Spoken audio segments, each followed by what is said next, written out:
Well, this week on the podcast, I'm joined by Professor Philip Goff. It was so good to finally sit down with Philip, switch the conversation topic from consciousness to looking at some of his new work. He's investigating a space, and we talk about that today, around sort of theism and atheism and the arguments for and against both sides, and how a middle ground might be more effective for the conversation to push things forwards and to honestly explore both spaces, both camps, in a more holistic way. It was a great conversation. I've got a lot of time for Philip, and I'm really looking forward to his book coming out in 2023, hopefully. So there are links to his other works in the description, so make sure you check those out. And I hope you enjoy this conversation. As always, if you're new here, it'd be amazing if you'd like this video and then hit subscribe and then hit the notification bell. And everybody, I hope you enjoy this conversation with Philip Goff. Cheers.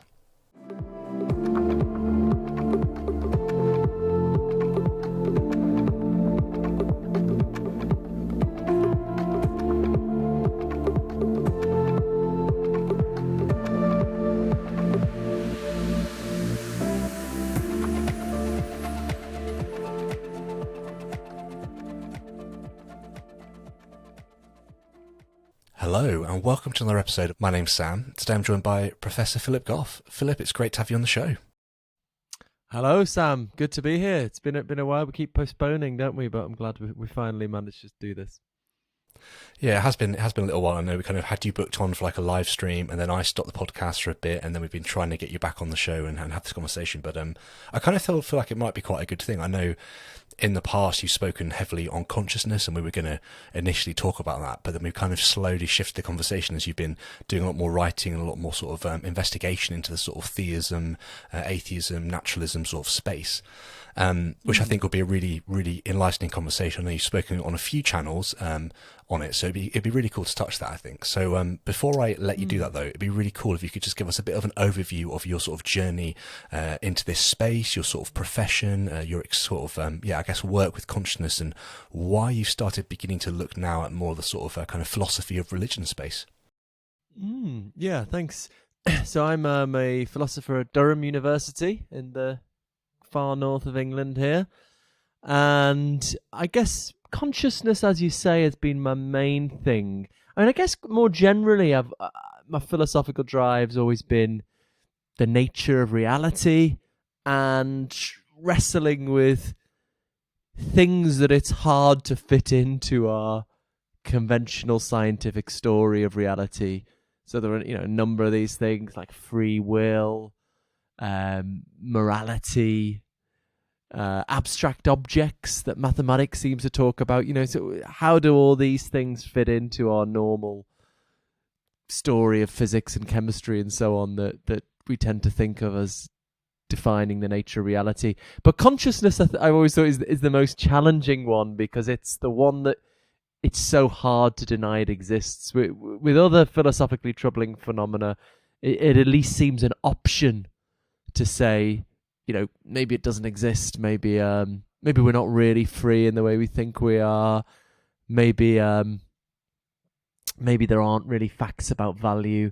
But with consciousness, the reality is just so, if you're in pain or something, it's so hard to deny you're feeling pain. So it's so evident it's reality, and yet it's so hard to fit into our standard scientific story. So that's what I've been obsessed with for ages. I've defended, I guess there's been a negative aspect and a positive aspect to my work. I've critiqued materialist theories of consciousness. I guess the kind of conventional scientific view that we can somehow explain consciousness in terms of the chemistry of the brain. And then as an alternative, I've defended a panpsychist view where consciousness is in some sense a fundamental and ubiquitous feature of the physical world, and our consciousness is built up from simpler forms of consciousness that are there at the fundamental level of reality. So I've written an academic book on this called Consciousness and Fundamental Reality, and then a few years later I wrote a book aimed at a general audience, Galileo's Error. So yeah, but more generally, I'm just interested in the nature of reality, and I suppose, why have I suppose it's just continuing on that thread, really, of the big questions of the nature of reality. And probably if I say a bit more, we'll get too deeply into the issue straight away. But just a thirst to try and have the best guess at the nature of reality that we're capable of, and that's what obsesses me, and that's what I'm continuing to do in this new project. And you seem to have a really good ability to sketch out the. So, for instance, if we look at consciousness briefly, you sketch out very well sort of materialism and dualism, and then you also kind of sketch out sort of a critical third way, being panpsychism, pulling in lots of resource and information. And you do that in quite a kind way, I think, to all views. And you kind of seem to, in your at least in your tweets that I've seen so far, be doing a similar thing with the religion, right? You seem to be looking at the sort of classic theistic approach and kind of breaking that down a little bit, and then looking at the classic atheistic approach and beginning to kind of deconstruct that, and potentially once again coming to more of a sort of agnostic third way that you're going to be potentially kind of exploring further in your book whenever that's kind of finalized and released, which I'm really excited about. But I think it'd be really interesting to kind of dive into those two spaces around kind of theism and where for you it solves issues and where it diminishes things, and then atheism, potentially the same thing, where that kind of provides potential solutions but then again fails, and then kind of where this third way is, kind of what does it look like, and do we actually have any more certainty in that space to the nature of reality, or is it more of actually a hands open, we're not actually quite sure still, but actually being honest about that is probably the best option? So yeah, if you don't mind, it'd be really cool to get into that. Should we hit theism first? Let's go for it. I think, well, thanks for the kind words, and I think you've got that spot on, actually. I always feel I don't fit nicely into the dichotomies. You have these sort of teams that, which side are you on? Are you on the side of Richard Dawkins or the Pope? Are you a communist or a capitalist? And I always find I don't fit nicely into these dichotomies. And so in terms of philosophy of consciousness, when I was an undergraduate, we were taught it was you're either a dualist, you think consciousness is non-physical, outside of the body and the brain in some sense, or you're a materialist, you think consciousness can be explained in terms of the chemistry of the brain. And I got really disillusioned because I thought both of these have big problems. And it's the same in with the theism issue, really. I think it's partly teaching philosophy of religion. Actually, I teach second year philosophy of mind and second year philosophy of religion undergraduate. And the standard course, you teach these arguments for God's existence, you teach these arguments, the big one against God's existence being suffering and evil. And I ended up thinking, you're supposed to choose which is the more compelling argument. And I ended up thinking, actually, I think these arguments on both sides seem pretty compelling. And actually, they're not contradicting each other, surprisingly. So, for example, I find something like the fine-tuning argument. I really think there's something compelling there. And I sort of think maybe there's cultural reasons why it is taken very seriously, but it's not taken more seriously. Maybe we don't have to speculate about why people believe what they believe. But anyway, the fine-tuning argument on the one hand, and then on the other hand, the problem of evil and suffering for God. And I think these are both, to my mind, really compelling arguments. But actually, I think there are views that can accommodate both. And so, to my mind, that's where the evidence is pointing. So where do you want to get? That's a kind of overview, I suppose. Where do you want to dive into with more specifically, maybe? Or that's really helpful, I think. So I just to give you some background on myself, so you understand where I'm coming from this as well. That'd be quite helpful, I think. So I'm kind of born and raised conservative Christianity. Many years kind of going through that space basically, and then started to begin to want to explore a little bit more about kind of what this idea of God looks like, and then eventually kind of found that I sort of lost my belief in a deity essentially. So I think it would be helpful to begin to look at probably the sort of theistic elements. You're saying kind of fine-tuning. There seems to be a strong case for that, at least to purports to some sort of being that could have kind of created stuff, or even maybe some sort of substrate that could have brought about the sort of elements required to bring us into existence as we are today. I know a lot of kind of theists hear the idea of fine-tuning and begin to go down a bit of a rabbit hole and somehow link the idea that there could be a sort of being or substrate that has enabled this to all come about. Therefore, their version of belief is correct. Jesus was a literal figure, died, was risen again, all the miracles happened, it's bona fide because of fine-tuning. I find there seems to be a weird sort of link between the two of those. So where do you kind of begin to sketch yourself then, Philip, around the sort of idea of fine-tuning? What is it about fine-tuning that's kind of captured your attention and kind of made you go, actually there might be more here than we necessarily always let on if we're holding a sort of materialistic worldview? So you're willing to let the door open on fine-tuning, and then what is it that you kind of say, well, this is what's exciting in this space, and how do you then kind of stop the sort of I guess the tire rolling down the hill too fast, as it can do with a lot of theists, to bona fide Christianity or Islam or whatever the sort of classic theistic religion they're coming from. So they want to link the two together. So I think that'd be a really interesting space to begin with. So if you don't mind, what is it about fine tuning, and how do you stop it becoming a kind of classic theistic religion? Yeah, that's a good way of setting it up, I think. So, I mean, just to get clear on what precisely fine-tuning is, the way I define it, it's the discovery of the last few decades that for life to be possible, certain numbers in physics had to fall in a certain very narrow range. So one of the most, just to give a concrete example, we discovered in 1998 that the universe is accelerating in its expansion. There is a repulsive force accelerating it, which we refer to as dark energy or the cosmological constant. And we know now that if that force had been slightly weaker, gravity would have overpowered it in the first split second of the universe. Everything would have collapsed back on itself. That would have been it. If that force had been slightly stronger, everything would have shot apart so fast that gravity could never get a grip and clump things into stars and planets and any kind of complex structure. So we wouldn't have had any kind of chemistry. No two particles would have met. So it really needed to form in that, the number, the cosmological constant, which measures the acceleration of the universe, needed to fall in that narrow, if you like, Goldilocks range. Goldilocks, but not too hot, not too cold. And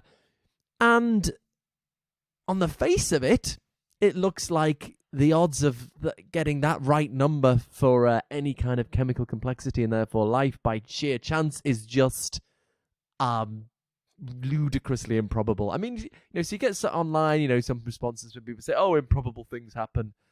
I think we feel we can say that because it's quite an abstract issue, but I mean, the kind of odds we're talking about, I don't think in any ordinary life we'd just say blasé, "Oh well, it just shit it happened." It's just so improbable that it happened by chance. So what's going on here? I think, and I think you asked the right question, Sam.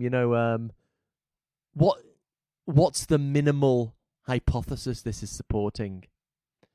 So we don't get too carried away as this, proving the Nicene Creed or something. What's the minimal hypothesis?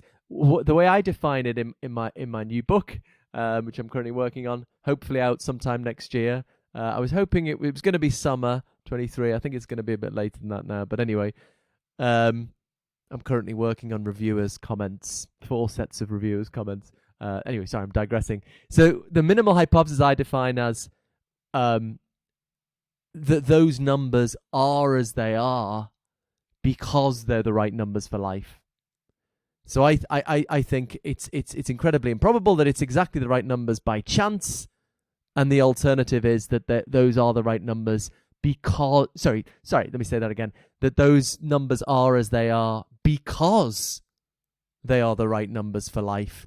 Therefore, that there is a sort of goal-directedness at the fundamental level of reality in that very early stage of the universe. Now, that's a very general hypothesis. And people say, okay, God, so you mean God? God's fiddling with the numbers. Well, that's one option. That is one option. It's not an option I'm very keen on because of evil and suffering, which we could maybe get onto.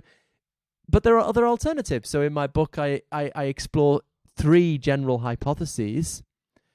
One, teleological laws. This is a hypothesis explored by Thomas Nagel in his 2012 book Mind and Cosmos, that there are laws of nature with goals built into them.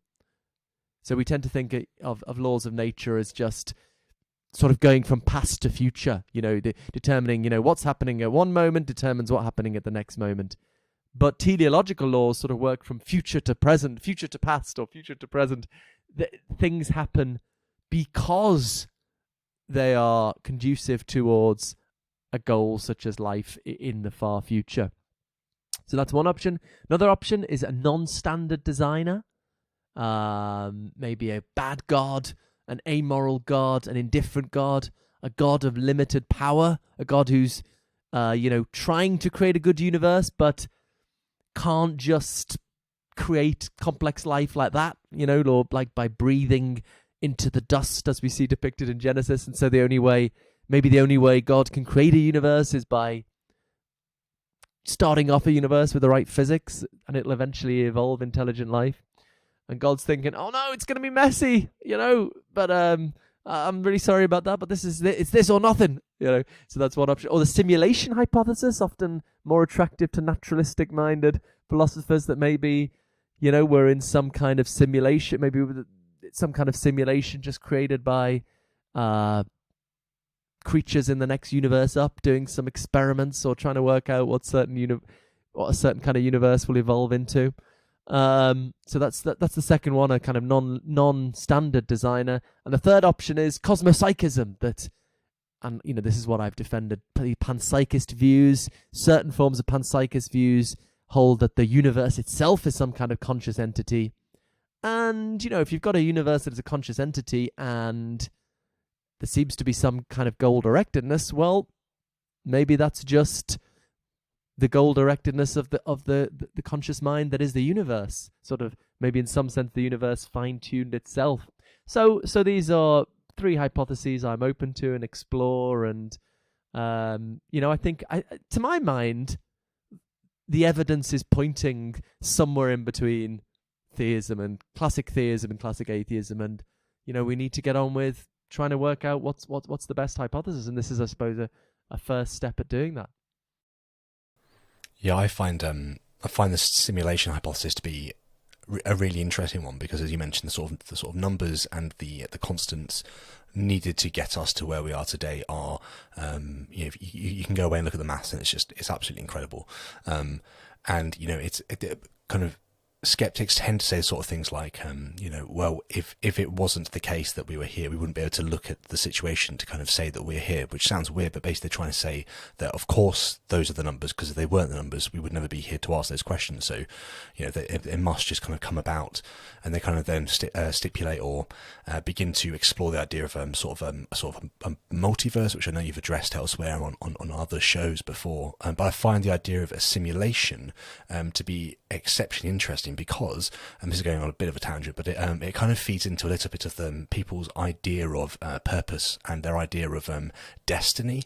It might sound really strange, but there are certain characters within history who seem to have a feeling throughout their lives of they're going to go on to become these sort of classic destiny figures. Like an example would be Winston Churchill. From a very young age, believed he would go on to save Great Britain from some sort of invasion. And then, lo and behold, 40 years later or 50 years later, he's kind of the Prime Minister during World War II, and he's literally doing what he thought he would be doing when he was like a teenager, which is fascinating, this idea of destiny. And there's almost seems to be this sort of kind of print on individuals to suggest that there is something they're trying to get towards, even if they're not quite sure how they're going to bring that about. So I don't know, could you kind of sketch out the simulation hypothesis a little bit more, and kind of, and I guess for me, the way it breaks down is it's kind of, it's layered. You're just kind of pushing if you stipulate the simulation hypothesis to be correct, you're pushing the issue just to another layer you can't get to. Like there are advanced aliens or some other sort of species that's got us on a floppy disk somewhere brain is kind of programming us to see how we'd respond in situations. But then you kind of got the same thing. Well, they're going to have certain constants to bring themselves about anyway as well. So there's still the same problem there. So it's an interesting hypothesis, but it doesn't seem to actually kind of get us much further than A to begin with. Like, we want to get from A to B, right? But it seems to just be, it could be going back to A just from looking at it as a sort of concept. I don't know. What are your thoughts on that? Yeah, you worry about this. It's the equivalent of the who designed the designer objection or something. But just start briefly on the point you touched on there about what I think is the most common response to fine-tuning online, which is, well, if it hadn't been fine-tuned, we wouldn't be here to know about it. People often give this bloody Douglas Adams puddle thing. I've heard about a million times. The puddle who wakes up and says, "Oh, this hole is perfectly suited for me," and people think this is a very clever, devastating objection. But of course, it's true that it's obviously true that we wouldn't be here to know about it if the universe was fine-tuned. But it's hard to see why that makes a difference to the argument. It's still okay. It's still incredibly improbable, the fine-tuning, and it still seems like that cries out for explanation. And when we put the argument in more precise Bayesian terms, it's just hard to see why that, what's often called the anthropic principle, that if the universe hadn't been fine-tuned, we wouldn't have been here to know about it. Why that makes a difference. And a lot of people are, so I don't think it's a particularly popular objection in the literature, because I think a lot of people are impressed by what's his name? The firing squad analogy by, oh God, a really big philosopher on fine-tuning. My mind's gone blank on now. But, he said, well, imagine, you're about to be executed. That's, 5 people about to shoot you, and they all miss. You think, okay, God, that was a bit weird. And they reload and they keep missing. And there's really good trained shotsmen. They keep missing you, and you think, oh my God, something's going on here. That either, this is a fake execution, or, something's going on. It's just too much of a coincidence. But of course, you could say, well, if they had hit me, I wouldn't be here to know about it. So maybe I shouldn't think it's a fluke. Well, that's true, but you still think that something needs explaining here. So, although having said that, there are some people, Elliot Sober, who's a really good philosopher on this area, who does develop that kind of response to the fine-tuning. So it's not that no, serious thinkers here develop that view. But anyway, yeah, simulation hypothesis. This is much explored in David Chalmers' recent book aimed at general audience, Reality Plus. And it was originally, maybe not originally, but one key argument for it is the argument Nick Bostrom gave in the noughties for the simulation hypothesis, which is independently of all this fine-tuning stuff. His reasoning was, look, as technology advances, as AI advances, at some point we're going to get lots of universe simulations. We're going to get lots and lots of simulations because it will be so easy to do, and there's going to be an interest to do it. And so at some point there's going to be lots of simulations of universes like ours in the future. And those simulations of universes like ours are presumably going to massively outnumber the number of concrete, physical, real universes, let's say just one. And so if you're thinking across all of space and time, there's going to be vastly more simulated universes than there are real physical universes. And then it just becomes a sort of probability game. Well, how likely is it that we are in the one universe that's actually physical rather than one of the simulated ones? So it's a very interesting argument. And I suppose my response to it is one assumption of the argument is that a computer simulation would be conscious. That's a very crucial consideration in the argument. Whereas I'm inclined to think that actually simulating consciousness would not itself produce consciousness, real feelings and thoughts. So a computer simulation of my brain, even with all the detail, wouldn't have my consciousness. I guess in the way a computer simulation of a hurricane isn't really wet. And this is something I argued with David Chalmers on my podcast, Mind Chat. Quick plug. When I had him on, we argued back and forth about this. So that would be my problem with it. But I think it could be a good explanation of fine-tuning, setting that worry I've just given on one side. Your worry was, which is a good one, is, well, wouldn't the problem reoccur? Because we then have to ask, how did the universe of the simulator get to be fine-tuned? Well, I think what you could say is, well, maybe their universe isn't fine-tuned. Because fine-tune. It's a recent discovery that for life to be possible, the numbers in physics have to fall in this narrow range, right? That wasn't obvious. It could be in the simulator's universe.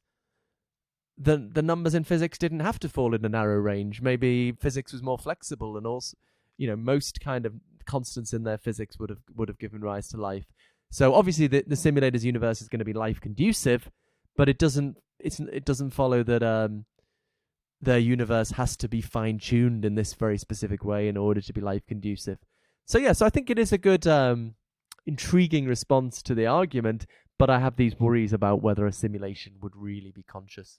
Good on the destiny point, actually. Sorry, just is an interesting one to raise. And Chalmers suggests for people who have very blessed lives, that they should really expect maybe they're in some kind of simulation. Or one thing I worry about is maybe all of us we're really in some utopian future where we've cured all the ills of the world, and there's no problems, but we're really bored. There's nothing left to do. So maybe we plug ourselves into simulations, and live out lives of people from the past, as a bit of fun, and then you get to your deathbed and it'll say game over, and you'll be back to this boring sort of future utopia. And if you've got a very life full of suffering, that's probably unlikely that you chose that. But if you've got quite a happy life where you're doing what you want to do, interesting things happen, maybe this is, you should take seriously this possibility that you've voluntarily put yourself in some kind of simulation. Anyway, fun things to think about. I want to invite you to join our community on Locals. There is a range of free and supporter-only benefits to check out.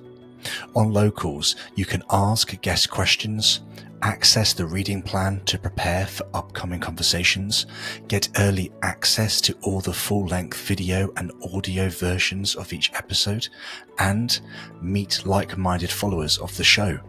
The link is in the description, and I hope to see you there.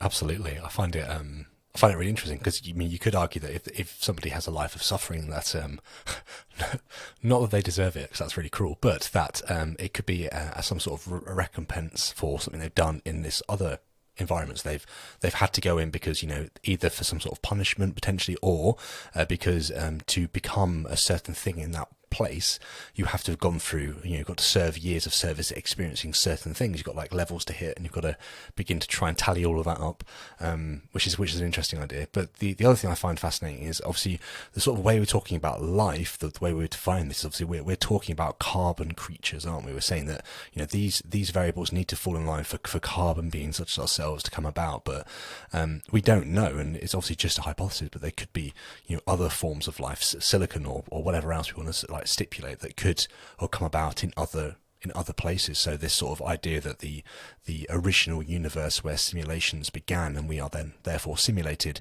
that is not actually a carbon-based form of life. It is something else that has brought about and played with and found that, actually, carbon can be brought about in these situations. Let's kind of fine tune it and hit go and see, play it out a million times and see where they end up. How far do they get down the road this time? Do they blow themselves up or not?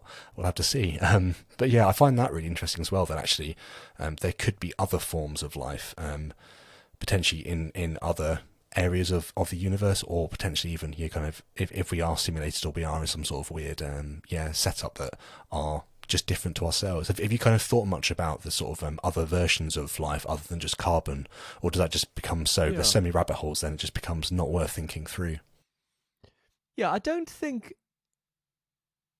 I don't think all of the fine tuning is just about getting carbon-based life. So some of it is, but at the same time, there is something pretty special about carbon. It's not just kind of the stuff we happen to be made of.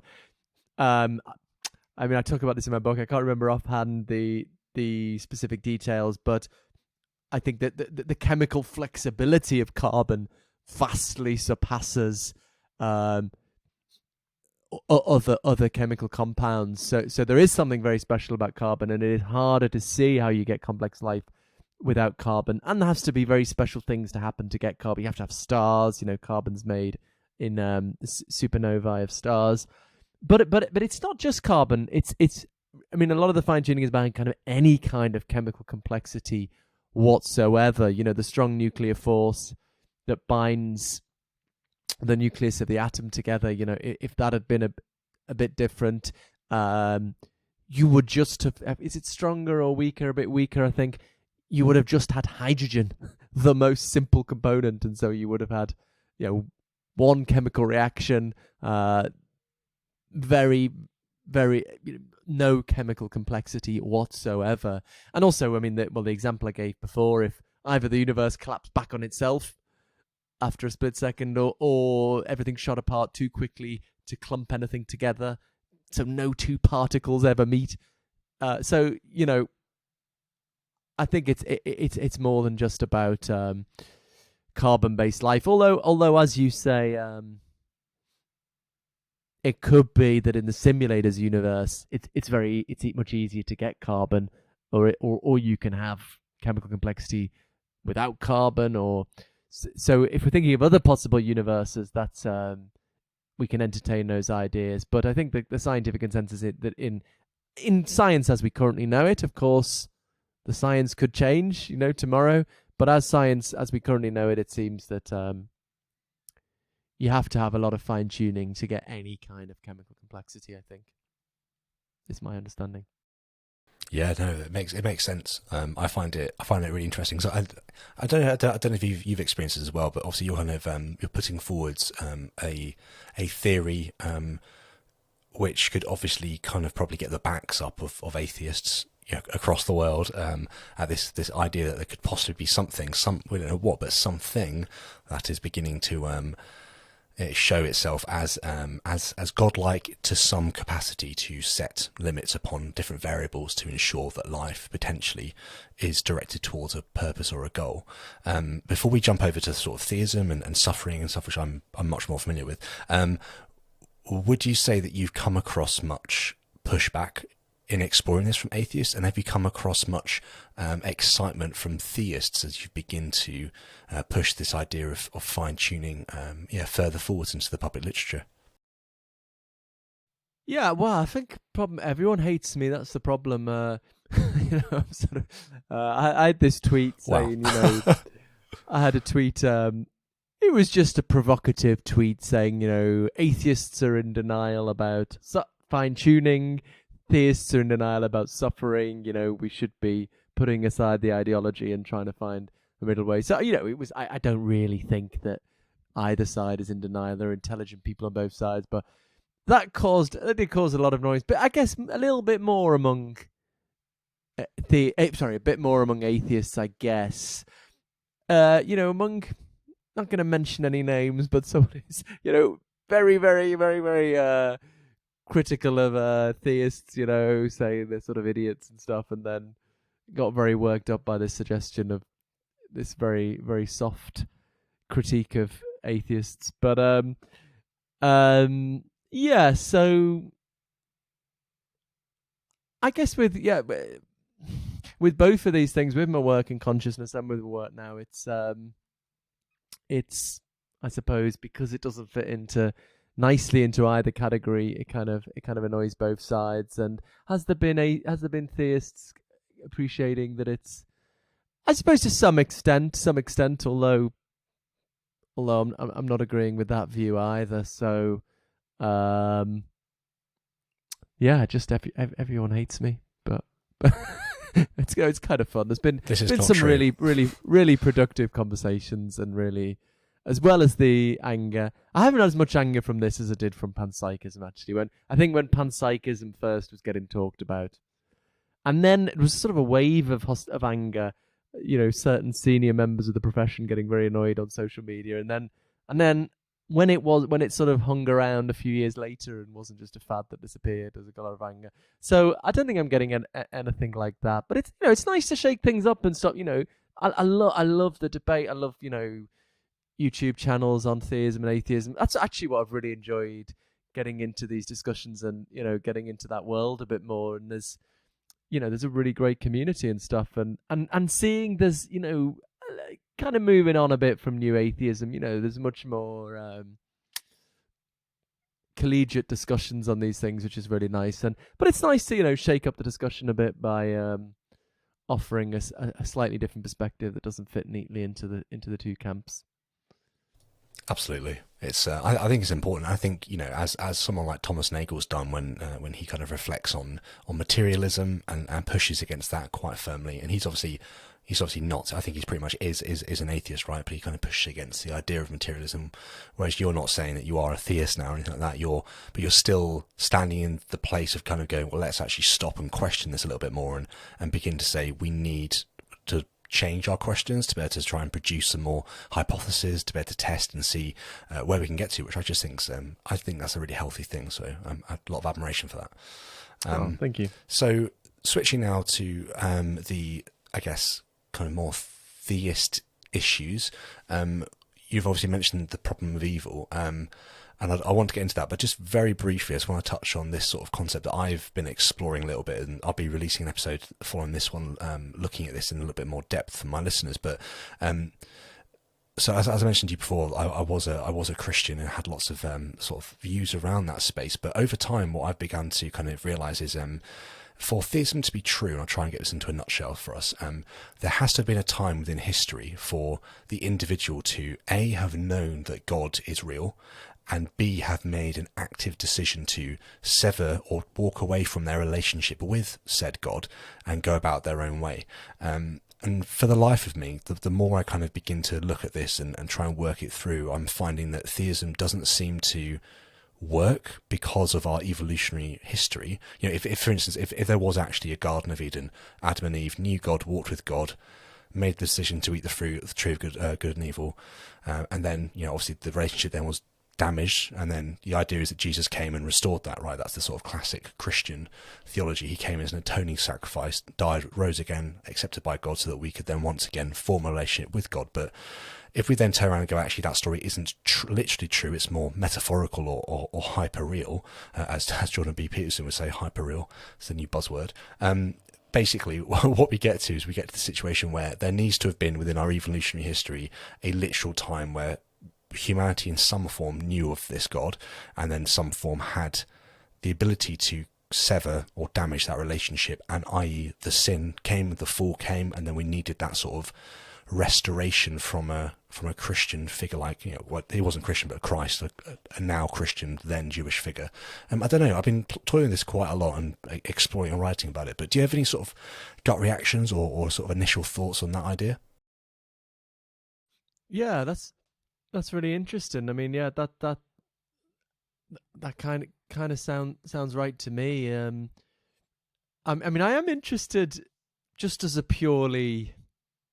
a purely intellectual level, of the these attempts by William Lane Craig and can't remember the name of the other guy to make a scientifically plausible Adam and Eve. How you can make it scientifically plausible? You have to think they lived hundreds of thousands of years ago, or I don't know, I can't remember the details. I find that really interesting.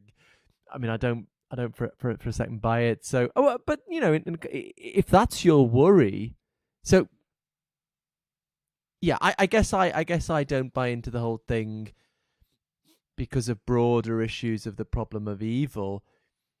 But if that is your worry, that you need a literal fall, then yeah, maybe there would be those options of I can't. Do you know who I'm talking about? There's William Lane Craig, and then there's someone else who's defended the historical Adam. But I think, I mean, it sounded to me. I mean, I don't buy into the whole thing from the start, but it sounded to me like they're not stupid, these guys, are they? They've read the science, and there are scientific ways of possibly making sense of a historical Adam in a scientifically coherent way.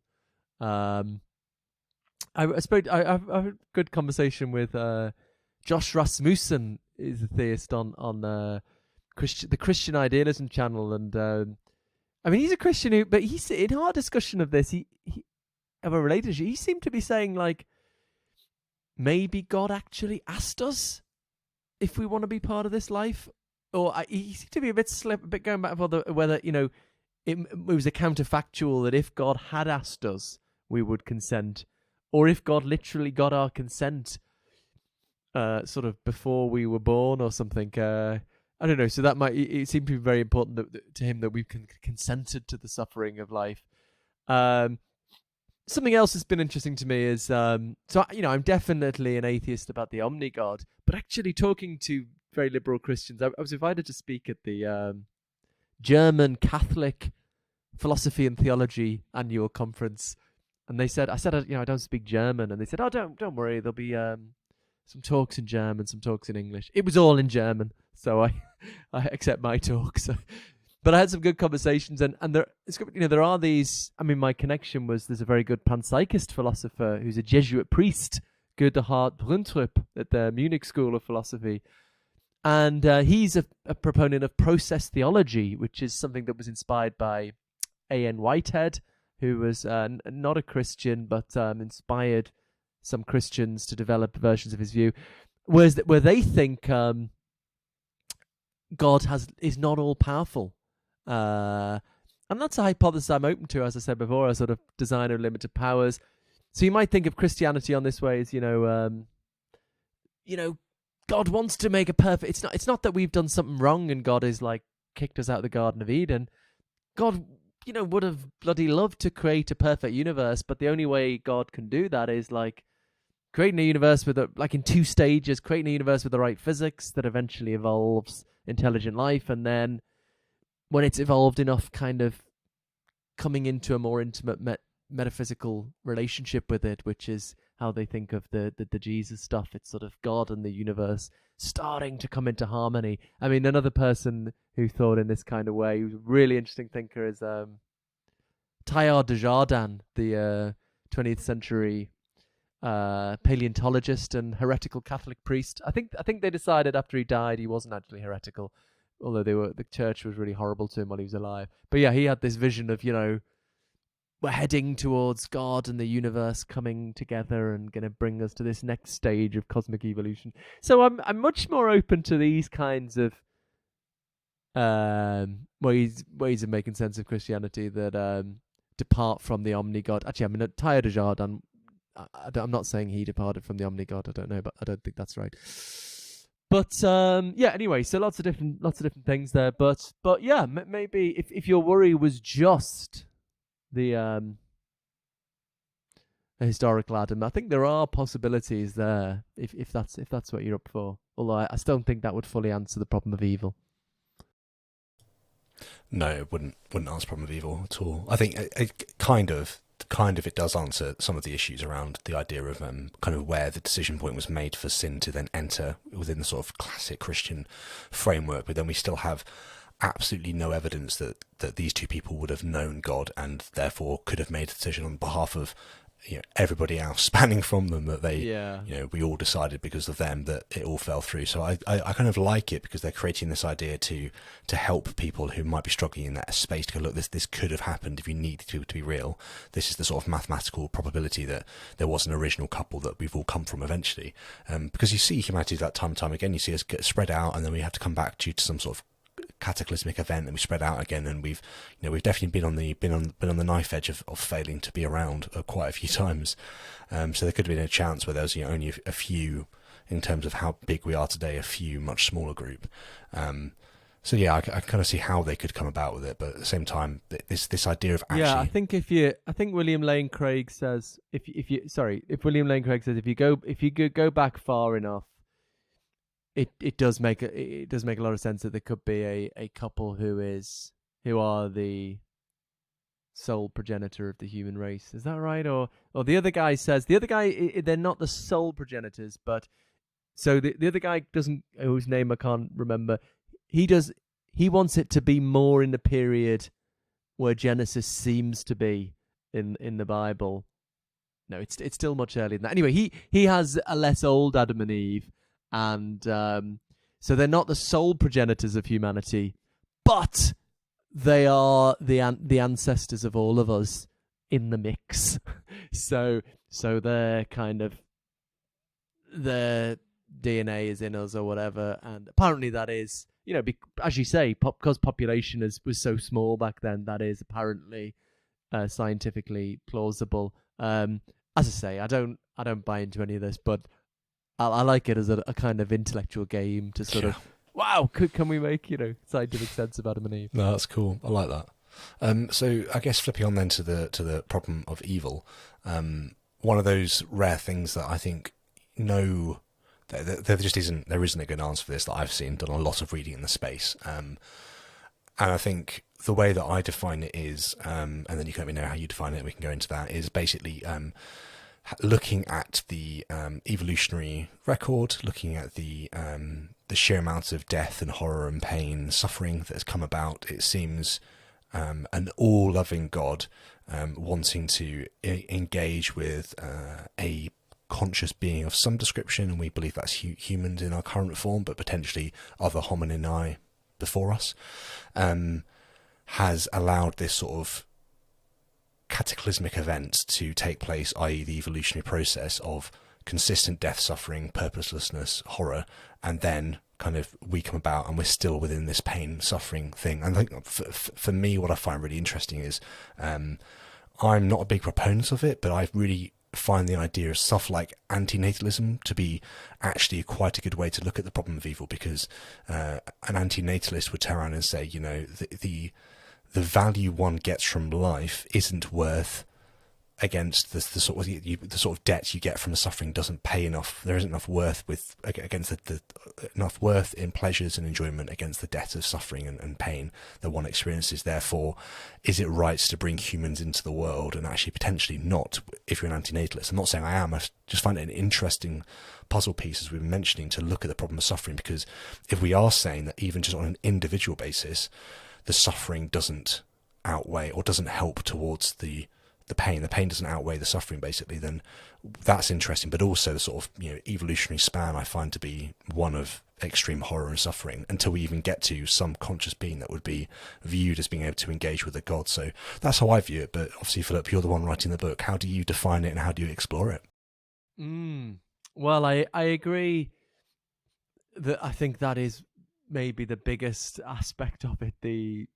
Why would a being who can do anything choose to create us through such a horrific process like evolution by natural selection? And and there are specific, nature's so beautiful, but it is so full of suffering. And there are familiar examples people give of the weevil. I can't remember which kind of weevil that paralyzes its prey and then slowly eats them alive while they're still conscious for days, and it's just, so maybe in the case of humans, we can give these Theodicies, these explanations about free will or moral development or something. I don't find them even plausible there, but that doesn't explain the weevil. I don't know, or it just, on the face of it, it seems. So the way I set it up, so there are these debates about the logical problem of evil versus the evidential problem of evil. So in the old days, people used to try and show that the existence of evil was logically inconsistent with the existence of God. And then there was a move, partly the influence of Alvin Plantinga, to say that's a bit too strong, that we can't know with logical certainty that God doesn't have reasons for allowing evil. All we can say is, probably there wouldn't be any good reasons. Probably God doesn't exist. the way I set it up is slightly different to either. I start with what I call the cosmic sin intuition in my new book, which is the intuition that it would be immoral for an all-powerful being to create a universe like this.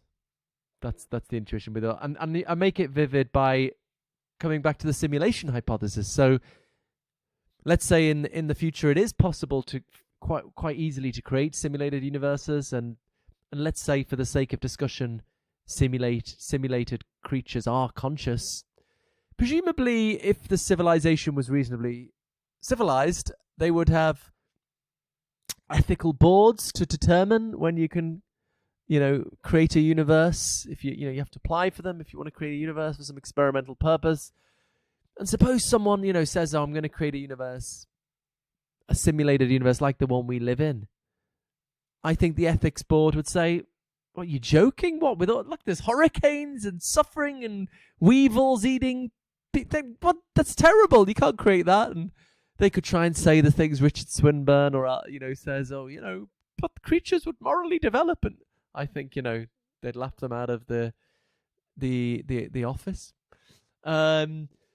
So now, so how does this fit in? So I'm not saying we know with logical certainty the this cosmic sin intuition that it's wrong, but it would be wrong for an all-powerful being to create a universe like this. But it seems to me a pretty solid intuition. That's all, as solid as any other moral intuition, and I think is very good reason to believe it. Even though we can't know for certain, maybe there's factors we are not open to us, but all we can ever do is, like any moral proposition, try and make the best guess we can, and it seems pretty solid to me, and it does logically rule out God. If that proposition is true, that it would be immoral for an all-powerful being to create a universe like this, that does logically entail. So I don't know with logical certainty there's no God, because I don't know with logical certainty that proposition is true. But if it's true, it logically follows God doesn't exist. But just finally, I mean, you can comment on that if you like, but just finally on the antinatalism issue, I also discuss. I start off my book talking about antinatalism, which is fascinating and depressing, but that actually does make a difference to the God of limited powers possibility. So the God of limited powers possibility is, the idea would be the omni-God can't exist because the omni-God could have created a better universe, right? But if there's a God of limited powers, maybe this is the only way they can create intelligent life. So that, as I say, God is like, "Oh, I'm sorry about the weevils and everything, but this is the only way I could create life." Now, if you're an antinatalist, you'd say, well, you still shouldn't have done it because it's not worth it. But I think I'm not at the end of the day an antinatalist. I do think it's better to have life with all the suffering than none at all. So I do hold out some possibility for the designer of limited powers. What about you, Sam? Do you think that's a possible solution? A God of limited power? It's interesting. I think I really like Stephen Law in this space. He has the sort of the evil God hypothesis. Which I find interesting because it's the same sort of thing. There's if a God wanted to inflict conscious suffering on individuals and essentially the planet with life forms, etc., creating something which is finely tuned, which brings about conscious creatures and introducing suffering in the way that we experience it today, weirdly makes a lot of sense. Like you could begin to see it. And I know that he used it to kind of then push back against the Christian God and hope they'll kind of cancel each other out. And where we're not saying that particularly, but the idea of a God of limited power, or a God who is trying to deliberately cause certain events to take place to bring about pain or suffering or whatever it is, I think it's very hard to argue against. Especially as a theist would want to push back and go, no, it is a loving God, but actually, if it's not a sort of the classic omni all powerful God that we're therefore supporting because they could have created a better universe, the idea of your loving God here, which is the sort of Christian motif, and not you, but the theists loving God here, and the sort of classic evil God or vicious God or incompetent God, potentially, a limited God, those two go to battle, and I find that that's a really interesting space. Like, what is you begin to look at it, what is the difference between a not very powerful, loving God who's messed things up, and a deliberate, malevolent, evil God who is trying to bring about suffering? I think for me, the scales don't. It's really hard to then judge that well. It's almost like either camp is 50-50, right? You've just got to take your pick and go with it, and you can probably add other areas to it to kind of make it rebalance. But yeah, I don't know. What's your thoughts on the potential idea of like of the evil God hypothesis, and how that would fit in with this idea of a sort of limited power and scope of a divine being? Yeah. Well, I talk about that as well in my book. It's been so fun exploring all these possibilities. I'm really looking forward to hopefully people reading it and talking about it and stuff, talking about it with people. Yeah, so I think the problem with the evil God is, and this is what Stephen Law talks about, it seems to have the mirror image problem, the problem of the good. If there's a evil God, why do they allow such wonderful things, love and the smile of a baby, and and you could make up anti-Theodicies, to explain why the evil God. So theodicy is, for people who don't know about this, that the term for trying to explain why God allows evil. But if you believe in an evil God, you could have an anti-theodicy to try and explain why evil God allows goodness. And maybe they allow goodness because you only really suffer once you've had some good things, then it can be taken away from you. Or maybe a free will theodicy. The evil God wants us to do terrible things, but you can only do really bad things if you have free will. And then, unfortunately, you give people free will, they're sometimes going to do nice things. You just got to accept that. So, I guess I feel both are sort of, as Stephen Law does actually, I feel both of them are as bad as each other. So he uses that to argue that the good God doesn't exist, because he thinks bad God is kind of implausible and good God is sort of kind of the mirror image of that. So we should think good God is implausible. I'm not sure that argument totally works, but I think it's a better explanation is a limited God, because it seems to just avoid the problem, really. It's just, you just say, no, God's good, trying to get a good universe, but with limited ability. So this is the only way they can do it, is by... And what you said, well, why take the idea seriously at all? Because of the fine-tuning, amongst other things, that they were limited in the kind of physics they could create. Maybe they can only create from a singularity, like from simplicity. They can't sort of create complexity ex nihilo. So that seems to me... that or the simulation hypothesis seem to me good possibilities for a designer. But as I say, there are other options on the table here, like teleological laws that don't have any kind of conscious mind at all, or just the universe has some kind of mental life. So something in this ballpark. I think I was going to say something else, but it's gone. But yeah. That's all good. There's lots to look at here, I think. Just that's what I was going to say. Another good. But Tim Mulligan defends a sort of a good God that doesn't give a shit about humans. His book, that's an inspiration for my book in some ways. Purpose in the Universe by Tim Mulligan. It's a hard book. It's like an academic book. But he's like me, he's influenced by, he thinks the arguments for God are good, the arguments against God are good. So then he has this, he calls it ananthropic purposivism, that there is purpose in the universe, but it's nothing to do with us, right? The universe is not, we're just a byproduct. The universe is, God doesn't care about us. God's going for some better thing, and we're just a sort of accident on the way. Anyway, sorry, I interrupted you there. I think maybe there's a bit of a delay, but go on. Yeah, no, it's all good. That's really interesting. I need to read that book. I'll check it out. So I guess the sort of next bits to look at then would be, it's probably around Theodicies. So we explored quite heavily the concept of fine tuning, but it'd be good as well to kind of hear, Christians will kind of go, but why don't you look at this more in depth? So let's do that. Sort of, what are the sort of classic Theodicies placed to answer the idea of a sort of a God that allows evil and suffering to be within this world? And how do they not make sense for you? I'm aware why they don't make sense for me, but I guess kind of, the classic things being sort of free will, that we need to be able to have a universe where these things are tangibly possible for us to then be able to pick and make a decision to move further and further towards a God if they're real.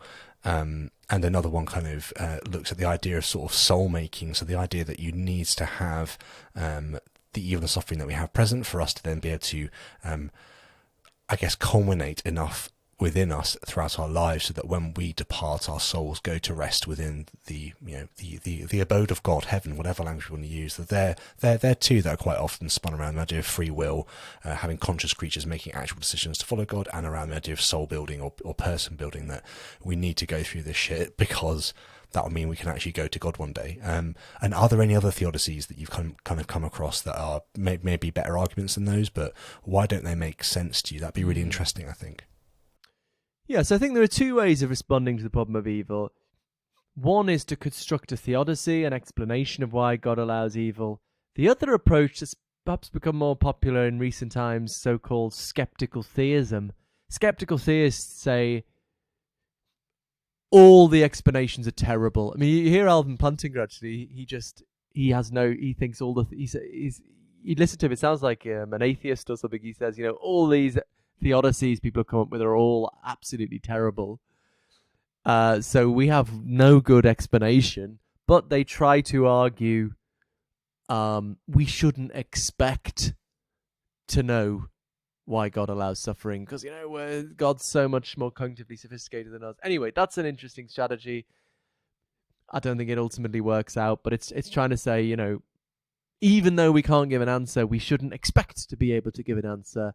And so it's like the analogy they sometimes give: if you're standing on a skyscraper, you look down on the floor, you can't see any ants on the pavement. Does that mean there are no ants? Well, no, because you wouldn't expect to know to see the ants if there were any. So they try to argue we wouldn't expect to know God's reasons for creating the universe, and so the fact that we don't have a good explanation shouldn't give us any. We can't infer anything from that. Anyway, but just staying on theodicies for a moment. Soul making. So that was the theodicy of John Hick, who's actually my first year as an academic at the University of Birmingham. I went to do. He used to have talks every week in his front room, and I gave one of my first talks in his front room. He's a really lovely guy. He's actually the PhD supervisor of William Lane Craig. They are two very, very different individuals. I think John Hick was kind of very left-wing, very liberal Christian. He thought all faiths are just metaphorical ways of getting at the same truth, and he believed in reincarnation. That was part of his soul-making theodicy. What we don't perfect in this life, we perfect in another life. Probably, I think, perhaps the most elaborate theodicy is Richard Swinburne. I think Richard Swinburne is a very interesting philosopher in lots of ways. I think he was the first person to really bring Bayesianism into philosophy of religion, and so he's a very interesting figure. But his theodicy, it's kind of close to soul making, but I guess he thinks that the alternative would be a sort of Disneyland where there's no serious choices and there's no serious there's no suffering to feel compassion for. So he thinks okay, so it's not, you could have free will in Disneyland, but it's it's not really a meaningful life. So you need a wider range of free choices, and you need some natural evil and suffering for those. So it's only if people suffering that I can feel compassion and that I can choose to help them and be courageous and risk my life. And so anyway, that's what he thinks. And, I can see the force of that. And my response in my book is to say, yeah, I can see the force of that there are some goods that we have access to, like the possibility of being courageous and being compassionate, that you wouldn't have in a more perfect universe. But it seems to me the value of those goods is greatly lessened if they're just created by God for the sake of giving us challenges, that sort of creates a kind of artificiality. So I have this story. I imagine, I'm walking home from work and there's a burning building and there's a baby screaming in the window of the burning building, and so I bravely, climb up the telegraph pole and jump on the roof and jump in the burning building and rescue the child, jump to the ground, and everyone cheers. And then camera crew come out and say, "Oh, you've won first prize in, the Courageous game show." And, the whole thing was set up as a sort of test to see if I'd be brave. And that seems like, oh God, that's kind of sick. And it kind of really makes it feel kind of dirty now, makes it feel kind of really artificial. So, yeah, I don't, and, I just, Richard Swinburne, he's quite interesting because he considers the possibility of, even if it's good to have those things, does God have the right to use people in that way? And I think it's quite credit to him that he considers that. He thinks God is, he has a very anthropocentric idea of God. He thinks God is subject to moral obligations, and he thinks it's a moral question for God. Does God have the right? And I don't. It's credit to him that he raises that, but I don't think he really gives a good answer to it. That and it does end up feeling. He does kind of say things at some point like, if it were not for the Holocaust, lots of people wouldn't have been able to feel compassion, and it's just like, I don't know, it just starts to feel a bit sick in some way. And there's a good discussion on the Unbelievable podcast, him, Swinburne versus Bartham, and getting into these things, but so it just does end up sounding a bit. And I mean, I suppose finally, so I'm talking along. I'm talking a bit too much now, but just finally, I suppose if there was, I just, another thing is, I just don't see any good argument to think the designer, if there is one, would be all powerful. The fine tuning doesn't give us any reasons. Coming back to where we started, it doesn't give us any reason to think the designer is all powerful. So maybe if there was a good argument that the designer is all powerful, then yeah, maybe we'd try and find some clever theodicy. But there is, in the absence of that, then you just take the evidence on face value. You just think, the designer isn't all powerful, or one of these other options, or I just, don't see why we should. It's like, so I feel like both the atheists are trying to find clever ways around fine tuning. The theists are trying to find clever ways around suffering. Just accept, you can avoid both problems by one of these middle way positions. That's the sort of how I think about it. So it was a bit long-winded. If you're watching this, then I just wanted to let you know that you can access the same content in audio-only form by subscribing via Apple Podcasts, Spotify, and Audible. In fact, you can search for the Socratic Sessions in your favourite podcast app, and whilst you're there, please leave a 5-star review. It helps others to discover these conversations. All links are in the description, and thank you. No, man, that's really good. Really, really good. I this is a fascinating space, right? I think it makes a lot of sense. I think there are people just like camps, right? They like to know that they're within a certain position. They have in-groups and out-groups. They can clearly identify as something. They can have a label that enables them to recognize other people within their space, and they can then formulate ideas around it and try and come up as a collective to argue against things like, fine-tuning, or, against, the evil God hypothesis, or against the problem of evil. If they're a theist, they can begin to come together and try and find as many iteratives of an argument as it takes to get as close to a satisfactory solution to make them feel okay within their space. And I've always said, I think it's really good to be able to walk the line of uncertainty and exploration, to turn around and say, this space of not knowing enables you to ask further questions and to push oneself in a more interesting dynamic, because you begin to go, what if there is a God of limited power? What does that actually mean? And this is going to be the sort of kind of one of the questions I wanted to kind of chat to. What does that mean for the way we live? What does that mean for the way we pursue these sorts of debates and conversations? So I guess kind of landing us here, Philip, at the very end is kind of, now we have this space of possibility, this sort of middle ground where there could be some form of a God who is limited in some description, or some being, or one of these sketches that you brought for us at the very start. Different theological views. Like how do we, or how should one move forward from this place? Like what is this conversation giving us that we didn't have before, and what's it going to enable us to do as we go forward, trying to explore it more thoroughly?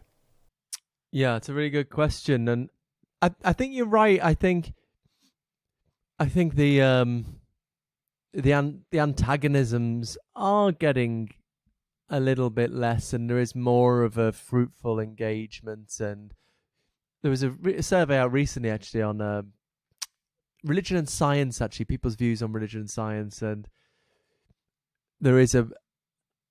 although there is a sort of broad belief that there's some antagonism there, or some conflict, the sort of Dawkins type very intense hostility towards religion is getting less, and I think that's a good thing. I think life's complicated, philosophy's complicated, trying to work out what the truth is complicated, and I think we should be patient and understanding of, even if view sounds crazy to us, that people can, these issues are complicated and people reach very different conclusions. So I suppose if you're just talking about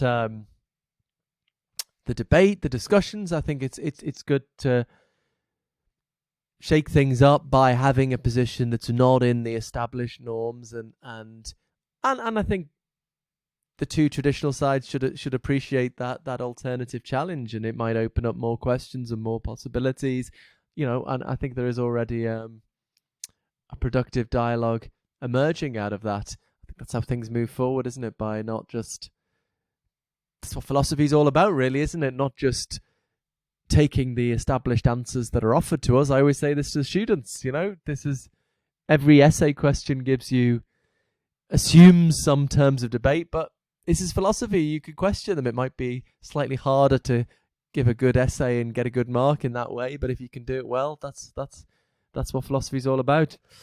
But also, I guess the final chapter of my book, like the final chapter of my last book, Galileo's Error, discusses the implications for human existence. So most of the book is just the metaphysical question of arguing that there is some kind of goal-directedness at the fundamental level of reality, and exploring what that might be in some of the ways we've discussed today. But the final chapter is, what would that mean for human existence? And I take I take the middle way option. So some theists like William Lane Craig, but also atheists like the antinatalist David Benatar, so lots of themes reoccurring here, they sort of think if there's no cosmic purpose, reality, life is kind of pointless. William Lane Craig also kind of says, we might as well kill each other, or, we might as well do what the hell we want. Benatar doesn't think we should kill ourselves, but he thinks we should let ourselves die out, let our species die out. It's immoral to have babies. Whereas at the other extreme, I think a lot of humanists think it just doesn't matter at all, whether there's cosmic purpose. So my middle way option is sort of, you don't need cosmic purpose to have a meaningful life, even if, there's no purpose. We're in this meaningless universe.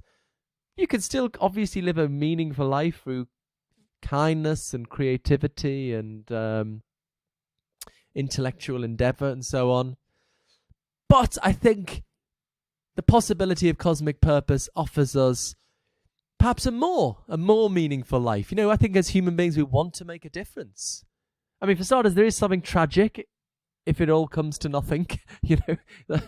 That's not obvious. If there's no cosmic purpose, it'll come to nothing. Or actually, it's not obvious the converse either. If there's cosmic purpose, that the universe will last forever. It could be that there's a cosmic purpose, and once it's achieved, the universe will die.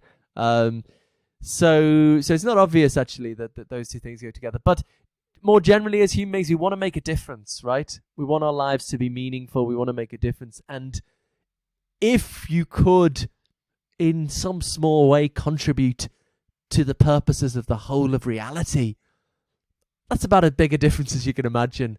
And I articulate, even if you could sort of live in hope, see the good you're doing, live in hope that the good you're doing in some small way advances the purposes of reality. I think that can be a very meaningful way of living. I think we can, I agree with William James, that we can hope beyond the evidence to some extent. You don't have to limit yourself to what you can conclusively prove.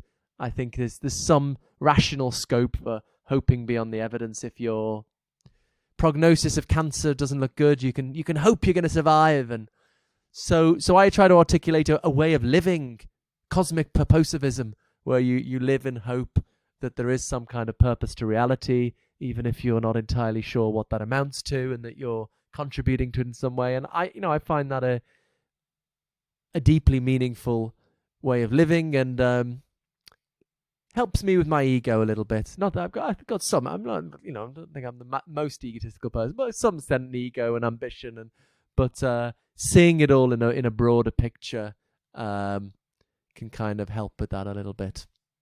So yeah. I like that. And final question then, before I let you disappear. Kind of, you've been viewing this through a philosopher's lens, which is great. It's been really, really helpful. I kind of guess going to ask you to wear the prophet hat for a little bit.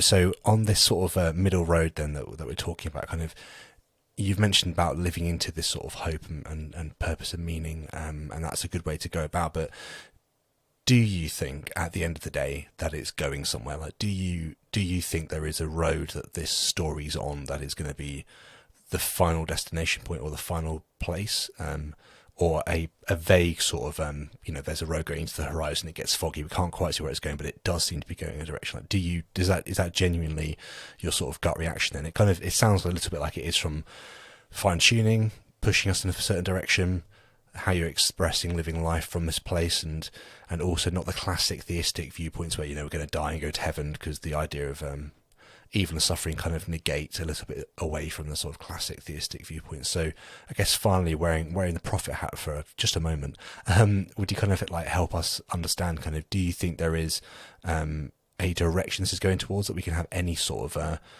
idea of, or is it just a position of hopeful inquiry that we're going to be exploring life through? Yeah, well, I'm a bit wary of wearing a prophet hat, but to answer the question, I honestly do think there's good reason to take seriously the possibility of cosmic purpose, in the sense that there is some goal-directedness in the universe, fine-tuning, and also considerations of consciousness that we haven't talked about. That's probably the most complicated chapter in my book, why kind of consciousness points to some kind of purpose or goal-directedness, which so there, it's not just the fine-tuning. So I think there's very good reason to take that seriously. Although that doesn't mean, it could be the purpose was intelligent life, we've got there, that's the end of it. But in a way, it seems a bit improbable that if there is this cosmic goal-directedness, that we are sort of at the very end of it. That we are the final endpoint of reality. If there is this directedness, it seems kind of more probable that we'll be somewhere in the middle, and that there is some greater reality to come. Talked about Teilhard de Chardin before. He thought, some people think he predicted the internet, because he thought he thought there'd been these great leaps of life and consciousness and self-awareness, and he thought the next one would involve society becoming more informationally connected up, and this would bring about this next stage of life and consciousness that he called the noosphere. So I think we can have hope that there is it's going somewhere, and it's still on the purpose of is still unfolding, and maybe even the good we do can somehow contribute to that, although that is getting really into the realms of speculation. But at that point, it is very much hope and faith rather than something we can have a solid, rational basis, intellectual basis for. But I think that's perfectly fine. I think I think there is scope for hope and faith beyond the evidence. I mean, here's another analogy. I think the odds of human beings dealing with man-made climate change don't look great. And so if you're just going off, what the evidence suggests, I think you should say we're not going to do it. But it's perfectly reasonable to have faith, to commit your life to the noble possibility that we are going to do it, and use that as a spur for campaigning or whatever. So similarly, I think, even if we can't conclusively prove that there's purpose still unfolding and we can contribute to it, I still can be rational to commit your life. You only get one life. You've got to live a meaningful, happy life. And if that can be one way, living in that hope can be a meaningful life. And even if it's all bollocks, and you die and it was nothing, or you haven't really lost much. So it's a sort of maybe a little bit like Pascal's wager, but not Pascal's wager to try and get to the afterlife, but Pascal's wager in terms of living a meaningful life now and giving your life some kind of purpose and directionality and coping with your ego and being happy. If you have to sort of hope beyond the evidence a little bit, I mean, there can be limits to this, right? I think it would be irrational to hope that aliens are going to rescue us from climate change or something, because there's no reason to take anything in that, that possibility seriously. Well, maybe some disagree, but to some extent, I think it's rational to hope beyond the evidence. And yeah, that's a good way of living your life, I think. Not for everybody. I like that. It's good. Yeah. Well, Philip, there'll be links to you, your books in the description. I'm looking forward to your next book coming out next year. It sounds very exciting. Sounds like we've hit some of the high notes, but I look forward to reading that and probably having you back on to chat about it, maybe with a guest as well. But yeah, Philip, it's been such a pleasure talking to you today. Thank you so much for coming on the show. Thanks, Sam. It's been really good, actually. It's probably the most extensive description of the book so far, actually, I've talked about, So, yeah, that's been really nice to spell out the ideas. Thank you very much. Thanks for checking out this episode. Please like, subscribe, and hit the notification bell. And make sure you check us out over on Locals. Cheers.